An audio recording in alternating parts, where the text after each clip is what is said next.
Número 1. A palavra do Senhor que veio a Jeremias dizendo: Levanta-te e desce à casa do oleiro, e lá te farei ouvir as minhas palavras. E desci à casa do oleiro, e eis que ele estava fazendo a sua obra sobre as rodas. Como o vaso que ele fazia de barro se quebrou na mão do oleiro, tornou a fazer dele outro vaso, conforme o que pareceu bem aos seus olhos fazer. Então veio a mim a palavra do Senhor dizendo: Não poderei eu fazer de vós como fez este oleiro à casa de Israel. Diz o Senhor: eis-me como barro na mão do oleiro, assim sois vós na minha mão, ó casa de Israel. Aleluia. Até aqui, irmãos. Se assente adorando a Jesus. Aleluia. É de conhecimento de todos nós essa palavra. É uma palavra muito conhecida. Mas não é porque é conhecida que Deus não tem algo novo para trazer sobre as nossas vidas nessa noite. Porque tudo aquilo que Deus faz para nós, tudo aquilo que Deus nos entrega, tudo aquilo que é preparado para nós todos os dias, é o melhor que há da parte dele para nós. Nós nos acostumamos a oferecer qualquer coisa para Deus. Nós nos acostumamos a oferecer para Deus o que nos resta. O que nos resta do nosso dia, o que nos resta mediante ao nosso cansaço físico. O que nos resta mediante a tantas guerras e batalhas que nós enfrentamos. E muitas vezes nós somos negligentes em oferecer para o Senhor aquilo que lhe é digno. A primazia da nossa adoração. Muitas vezes nós nos esquecemos de todos os feitos, de todas as bonanças que são derramadas sobre a nossa vida através da presença dele. Mas eu já quero te dizer nessa noite que o Senhor não se esquece. O Senhor não negligencia. O Senhor não te oferece sobra nenhuma. Ele te dá aquilo que Ele tem de melhor. É por isso que nessa noite não sou eu quem vos falo, mas é o Espírito Santo de Deus através dessa palavra. Porque de mim mesmo não tenho outra coisa senão Cristo a lhes oferecer. Essa mesma palavra que te alimenta nessa noite é coisa nova, é coisa preciosa. Também alimenta a minha alma. Porque é novo aquilo que o Senhor tem para nos entregar.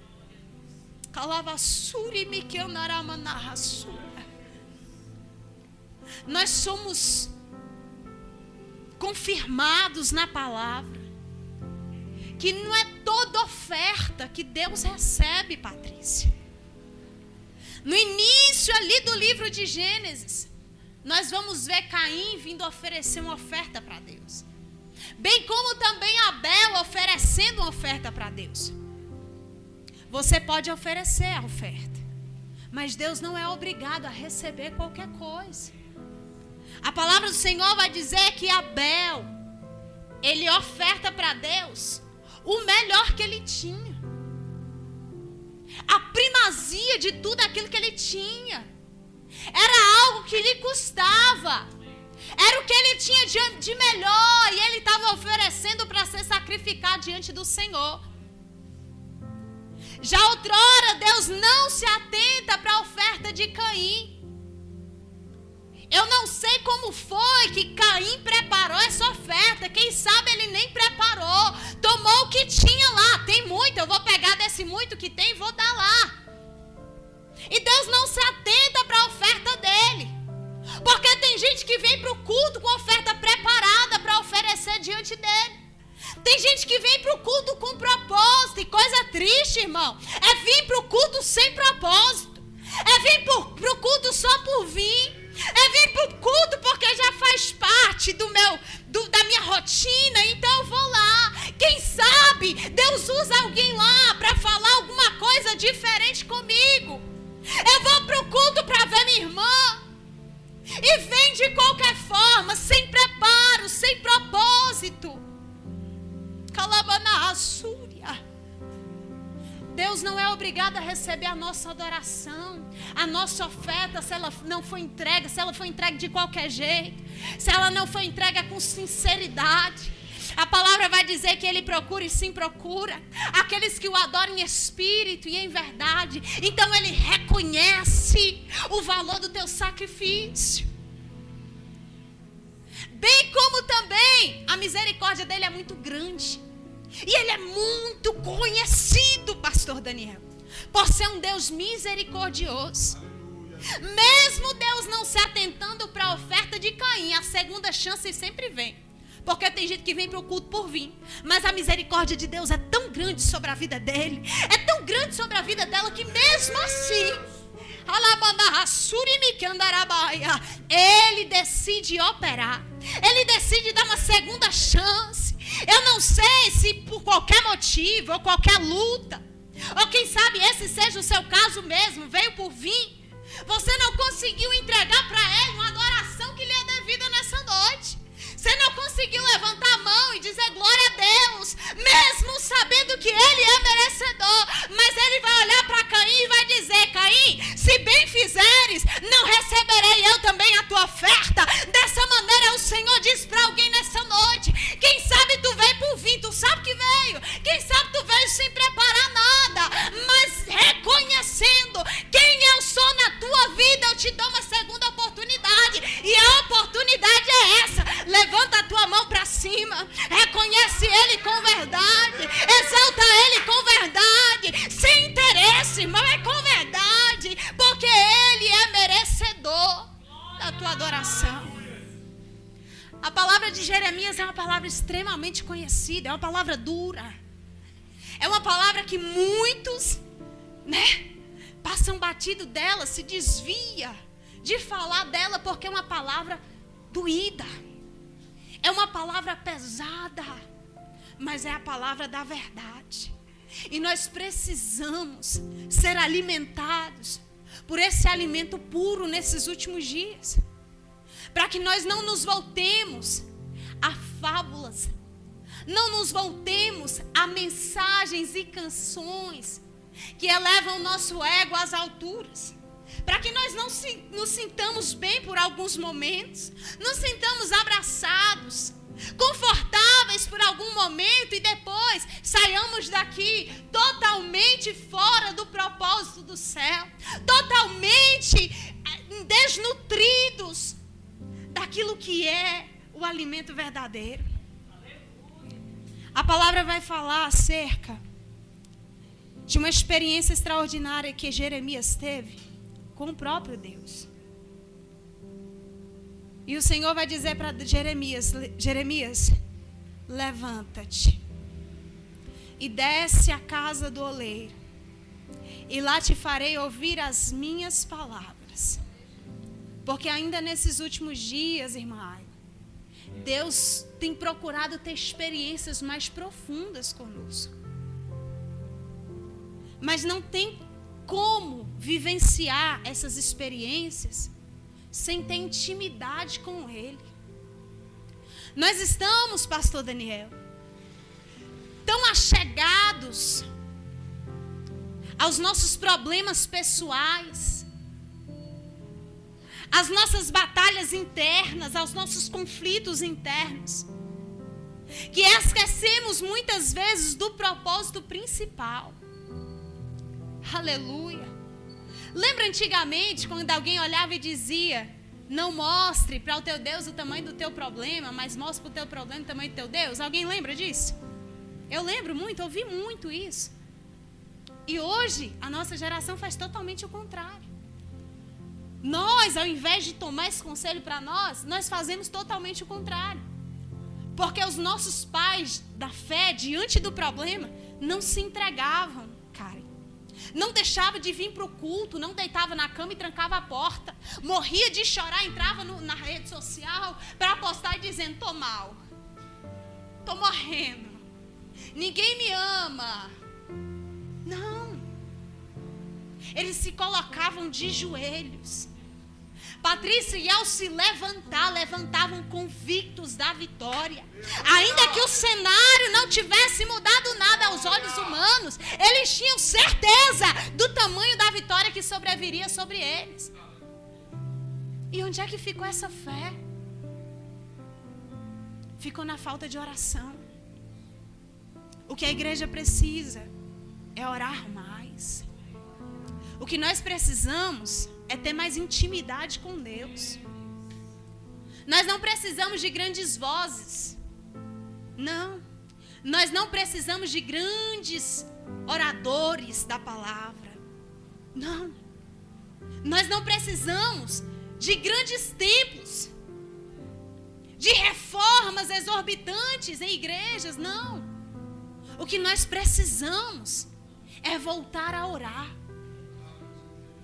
E tem muitos que nem se pode dizer voltar a orar, porque nunca aprenderam a orar. Mas o Senhor, todos os dias, nos espera. Nos espera. Calamanarraçúria. No secreto. Calavaciandaramanahai. Deus quer nos dar experiências tremendas. E foi assim na vida de Jeremias. Eu não quero que você durma, porque tem um negócio forte que Deus quer derramar sobre a tua vida nessa noite. A palavra vai dizer que ele desce à casa do oleiro. Para ter experiência com Deus, não tem como ter com o nariz empinado lá em cima.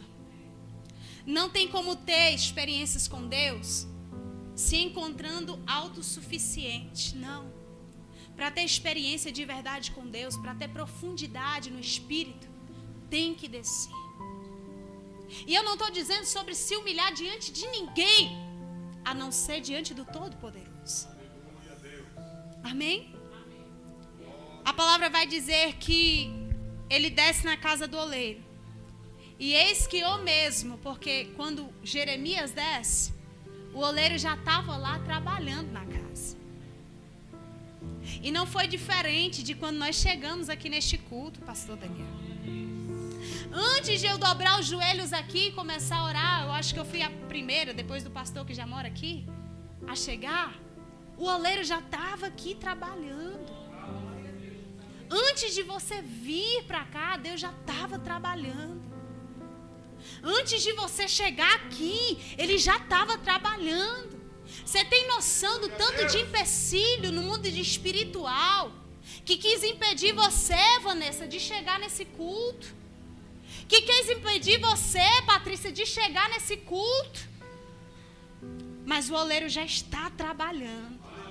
Eu louvo a Deus, porque enquanto nós estamos aqui, enquanto eu estou ministrando essa palavra, o oleiro já está trabalhando. Eu sei, eu creio nessa promessa. Eu creio nessa verdade que há sobre a nossa vida, de que Ele não dorme, de que Ele não tarda e Ele não falha. Vela todos os momentos pela minha e pela tua vida. E a palavra vai dizer que ele estava fazendo a sua obra. E eis que ele estava fazendo um vaso, a sua obra, sobre as rodas, como o vaso que ele fazia de barro. A geologia pode acentuar cerca de 200 tipos de barro no planeta inteiro. Mas apenas 8 tipos de barro são barros apropriados para formar um vaso. Daí nós já entendemos que o olhar do oleiro é um olhar de especialista. Ele sabe bem escolher o barro. Ele enxerga de longe um barro que presta, bem como também sabe qual é o barro que não presta. Calavassuri andaramanagai. A primeira coisa que é feita pelo oleiro para que seja gerado um vaso é a escolha. E a palavra do Senhor em João 15, versículo 16 e 17 vai dizer: não fois vós que me escolhestes, eu escolhi a vós. Se o Senhor está dizendo nessa noite para mim e para você que nós somos escolhidos dele, é porque você presta. É porque eu presto. A primeira coisa que ele fez foi ir lá na lama. Que não pense tu que o barro é achado em vitrine, não.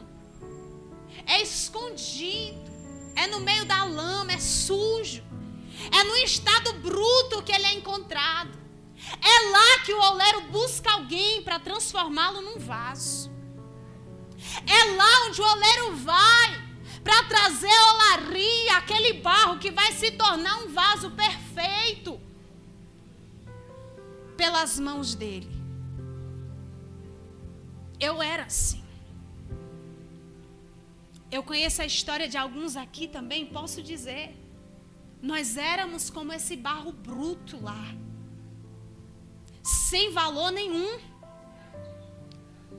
Quando morre é só mais um que morreu. Viveu é só mais um que viveu. Mas diante do oleiro não. É por isso que ele foi lá te buscar onde você estava.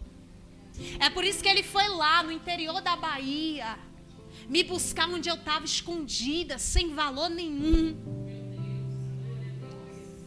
E esse barro, para se transformar num vaso, vai vivenciar um processo. E o processo é muito doído. E é por isso que tem muita gente que no meio do caminho quer desistir. Recebe a promessa, vem. Mas quando começa a entender que existe um processo e que não é de qualquer forma e que verdadeiramente não é da noite para o dia, ele quer fugir, ele quer voltar para, quem sabe até para a lama de onde Deus tirou ele. É como o povo do Egito olhando e dizendo: olha, esse deserto aqui está terrível demais. Eu estou com saudade da cebola do Egito, eu estou com saudade de ser escravo lá no Egito. Lá eles eram oprimidos, lá eles viviam uma vida de cão. Mas pelo processo que eles precisavam viver, eles queriam voltar para trás. Mas o Senhor não vai deixar ninguém retroceder. Eu profetizo nessa noite. Não importa o tamanho do processo que você está vivendo. O Senhor diz para ti nessa noite: tu és escolhida minha. Tu és escolhido meu. Não há onde possa se esconder da minha mão.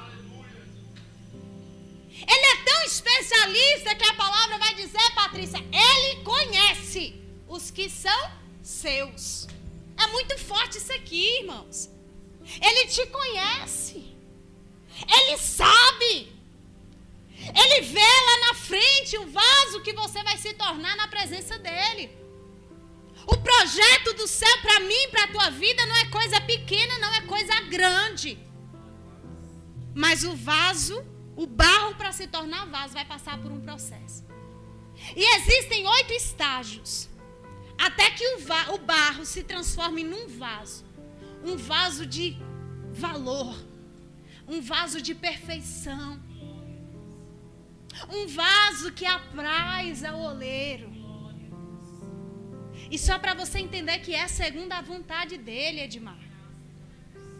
Não importa onde você tente se esconder. Talvez você olhe e diga assim: olha, mas eu não presto. Eu já até tentei, mas não presto. Eu não dou conta. Não importa onde você se esconda. Ele enxergou valor em você. Ele fez um projeto com você. Aleluia. Ele escolhe o barro no estado bruto, do jeito que está. Mas ele transforma. Veja só que o primeiro estágio em que o barro bruto tem que passar é a extração. Ele é arrancado de onde ele está. Quem sabe não fisicamente, do lugar onde está. Mas ele é arrancado a partir do momento, cara, em que ele vem e levanta a mão. Acabou para Satanás. A partir do momento que você reconhece ele como seu salvador, está extraído de lá. O cordeiro está olhando e está dizendo: agora é meu, é lavado com meu sangue. Agora é meu e agora eu vou trabalhar. É na extração que começa. E às vezes essa extração até dói, viu, mãezinha? Porque Deus tira pessoas de perto de nós. Arranca até mesmo pessoas da terra para nos fazer vivenciar o propósito dele. Hoje eu dizia para o Senhor: Senhor, tu sabe que eu amava muito nessa terra e que para mim não existia a pessoa como tal. E o Senhor disse para mim, era necessário. Porque senão tu nunca viria para o lugar onde eu quero te colocar. Essa extração dói, mas é necessária. O barro é extraído, é separado, é escolhido. Número 2, é peneirado. Não tem jeito, tá? Não tem forma, Ayla, de transformar o barro no vaso, pulando o processo. É doído, mas tem que vivenciar o processo. Aí o barro grosso, bruto, mãezinha, passa na peneira. Só que ele não passa ali sozinho. Em todo o processo é acompanhado pela água. Você sabia que a água é derramada em todo o processo? Por quê? Porque se fosse pela tua força, tu não conseguiria. Se fosse pela minha vontade, pelo meu amor que é falho, eu não conseguiria. Mas o Espírito Santo não te deixa ir sozinho. Ele caminha contigo em todo o processo. Coloca o barro na peneira. E dali é tirado todo pedaço de lixo. Tudo que não lhe pertence, tudo que não pertence à sua essência, é arrancado dele, toda pedra, todo pedaço de raiz, toda mentira, tudo aquilo que foi impetrado na vida dele, que não faz parte da essência dele, toda mistura que foi colocada na vida dele, quem sabe, pela sua infância, por aqueles que o criaram e até mesmo feriram, tendo que proteger. Tudo aquilo que foi enxertado no barro é retirado na peneira. Irmão, essa peneira dói. Dói você olhar e pensar que alguém era teu amigo, mas agora não é mais. De repente se revelou que não era. Na verdade, se revelou que era. E a gente muitas vezes chega até a murmurar e dizendo, Senhor, por que tu tirou? Era o meu namorado, era com ele que eu queria ficar, era a minha namorada. Eu amava ela. E o Senhor arrancou, quem sabe alguém, alguma coisa, mas arrancou. E é preciso arrancar, pastor Daniel, para transformar em vaso perfeito. A primeira coisa, irmão, que aconteceu comigo quando eu aceitei Jesus, com 15 anos, cara, sabe a história. E aí eu cheguei em casa e falei, meu Deus do céu, e agora? Vou ter que largar meu short curto? Eu vou ter que parar de ouvir meus pagodes, minhas músicas lá que eu escuto, para escutar as músicas da igreja? E agora como é que eu vou contar para minha família, extremamente católica, que eu sou agora da lei dos crentes? E o Espírito Santo, ninguém me convenceu, foi o Espírito Santo. Foi arrancando tantas coisas de mim. E algumas dessas coisas, irmão, eu nem percebi, mas foram arrancadas nesse processo. A peneira chacoalha mesmo. Parece que é um turbilhão, cara. Eu aceitei Jesus e disse, Deus, eu não sei como é que é esse negócio de te ter, não. Porque na primeira semana parece que a minha vida, Vanessa, desmoronou. Falei, não. Quer dizer que te servia isso? Todo mundo vira as costas para mim. Eu perco tudo que eu tenho. Eu perco até quem eu sou, né? Quem eu era. Sim. É desse jeito que acontece o processo. Mas em tudo tem propósito. Não pense você que o Senhor é mau. Pelo contrário. Ele é bom. Toda bondade vem dele. Ele não tem prazer na sua dor, no seu sofrimento, não. Ele não permite você vivenciar uma dor sem propósito nenhum, não. Tudo que você viveu até aqui, aquilo que não foi consequência da sua escolha, mas foi permissão de Deus, teve propósito. Aleluia. Irmão, não sei se vai dar tempo para tudo não, mas vou correr aqui. processo. O barro é amassado, é batido, é pisado. Quer dizer que Deus vai permitir eu passar tudo isso? Vai. Vai ser batido, vai ser pisado, vai ser amassado. E não pense tu que é uma coisa ruim, não. Porque a gente passa a se conhecer no meio desse processo. É quando você precisa ser humilhado por alguém que você entende o tamanho da soberba que você carrega. É quando você precisa se humilhar em um tipo de situação que você entende quem é você e o tamanho do ego que está sobre a sua vida. É nesse momento que o Senhor permite a gente viver algumas dores, que nós entendemos que nós não somos super mulher, não. Que nós não somos super homens, não. É nesse processo mesmo que o Senhor vai arrancando nosso ego. É bem aí, é nesse estágio do amassar. Eu não sei se alguém aqui já viveu isso, ou está vivendo. Mas eu já me senti amassada. Moída. Mas enquanto isso estava acontecendo, Ele estava aperfeiçoando alguém para ser forte na presença dEle, para ser vaso diante dEle. Alguém que não se parecesse com aquela velha Natália lá atrás, mas que ela morresse mesmo. Para que esse alguém que agora estava tomando outra forma, se parecesse mais com Cristo. Aleluia. A quarta coisa, tudo isso sendo acompanhado pelo Espírito Santo, porque Ele não te deixa só. Você precisa entender esse negócio, meu filho. Não é pela sua força, porque como Paulo disse, se eu olhar para mim, eu não tenho condição nenhuma de ser salvo. Não tem, irmão. Se eu olhar para minhas vontades, para os meus desejos, para os meus próprios pensamentos, não tem condição nenhuma de eu ser salva, Vanessa.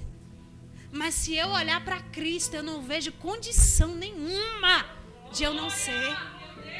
Quando eu olho para Cristo na cruz do Calvário, irmão, não tem condição nenhuma de nós não sermos salvos. O quarto processo, o barro agora, depois de peneirado, depois de amassado, pisado, ele é coberto, ele é envolvido com a lona preta, para que seja retirado dele todo o oxigênio. Porque se ficar uma bolinha só de ar naquela massa, naquele barro, lá na frente ele vai trincar. Lá na frente ele vai rachar. E ele fica um longo período ali escondido, separado. E muitas vezes, quantos de nós não já vivenciamos esse processo? Olhar para um lado, olhar para o outro e dizer, estou sozinho, ninguém me vê. Ninguém me entende, ninguém me abraça. Até mesmo quem deveria não me vê. É porque é necessário que o Senhor gere em nós uma dependência total dEle, a ponto de tirar até mesmo oxigênio. Quantos precisaram ir para um leito de hospital sem oxigênio nenhum, sem diagnóstico para viver nenhum, com decreto da medicina dizendo pode ir para casa morrer, está no fim da vida, vai morrer, tem jeito não. E às vezes o Senhor nos faz sim vivenciar esse processo, para que nós entendamos que nós somos totalmente dependentes dEle. Se não passou pelo processo da solidão, vai passar, irmão. É doído, mas vai passar.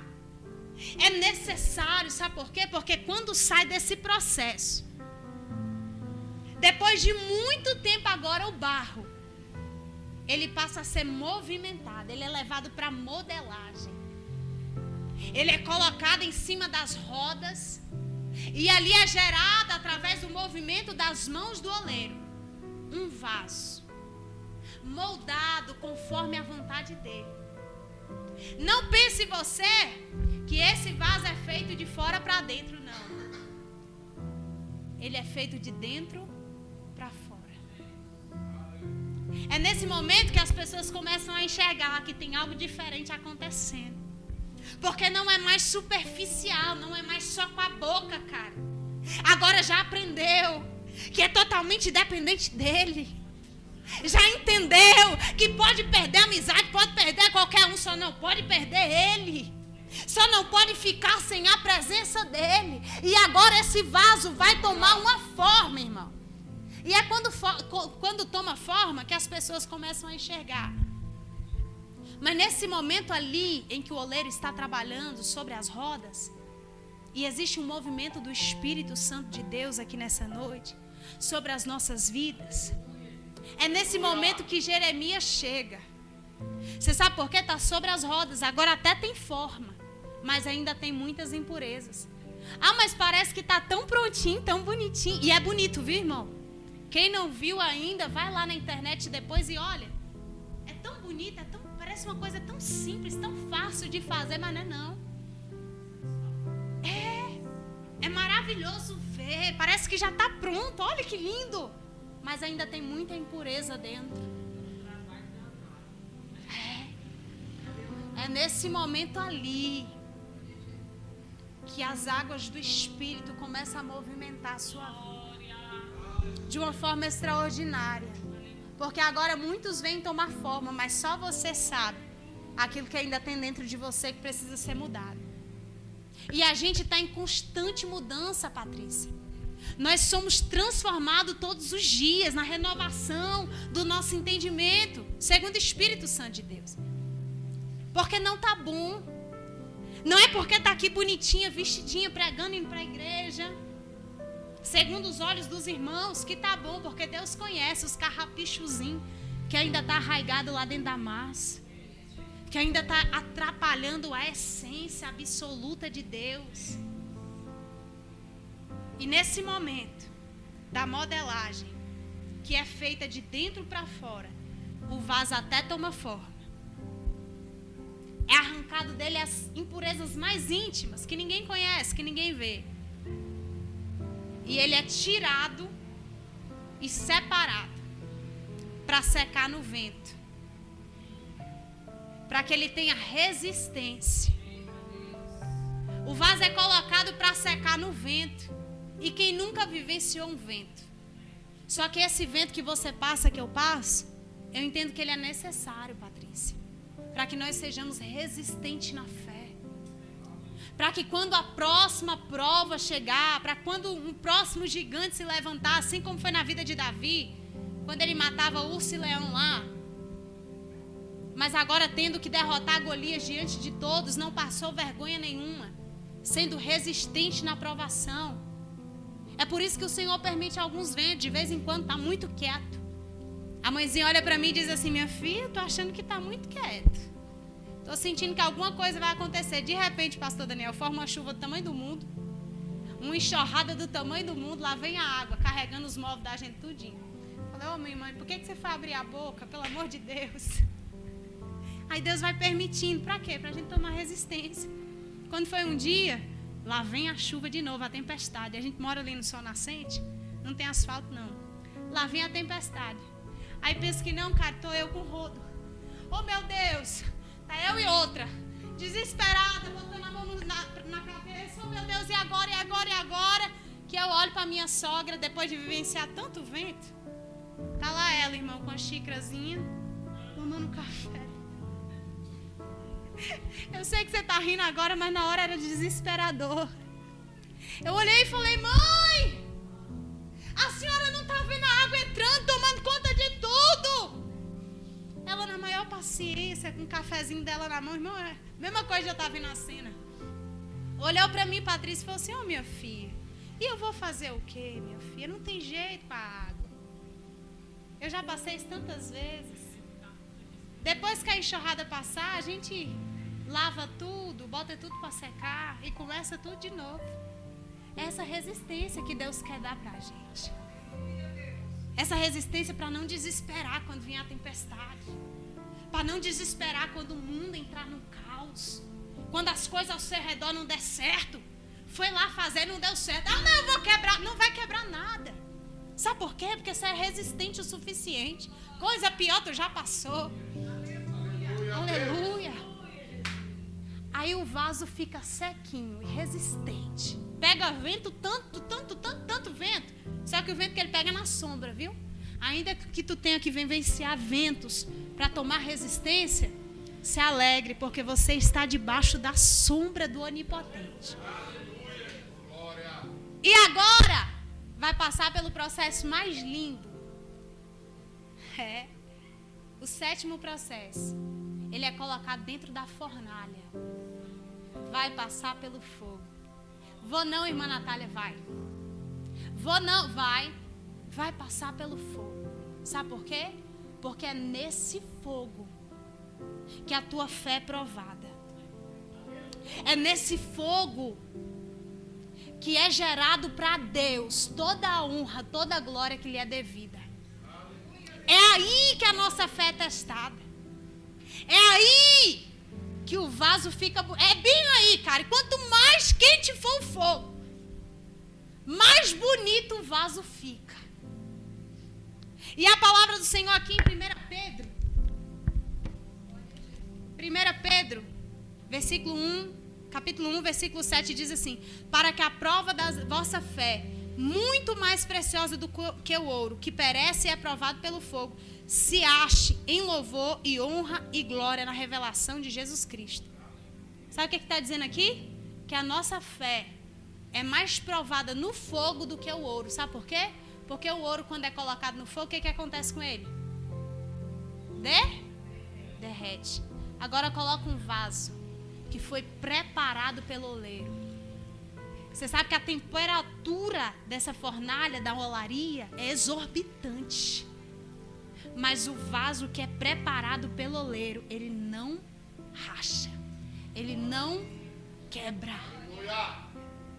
Nesse momento ali, até mesmo o mau cheiro, até mesmo os gases ali da matéria-prima são arrancados. Agora ele nem cheirar, ele não cheira mal, irmão. Não tem nem aparência de que já foi mal. Tem nem assim aparência, tem nem 1% de que já foi barro, de que já foi bruto. Olha, pastor Daniel, um vaso de Deus. Tem nem aparência de quem foi lá atrás. Tá entendendo? Tem que passar pelo fogo. Tem que passar pelo fogo. E esse fogo vai provar a tua fé nele. Fica de pé nessa noite. Mas Natália, eu estou cansada. A palavra até é boa, mas o cansaço. O importante é que você ouviu. O importante é que amanhã eu profetizo que tu não irás se esquecer daquilo que Deus falou contigo nessa noite. Para que nós tenhamos esse entendimento.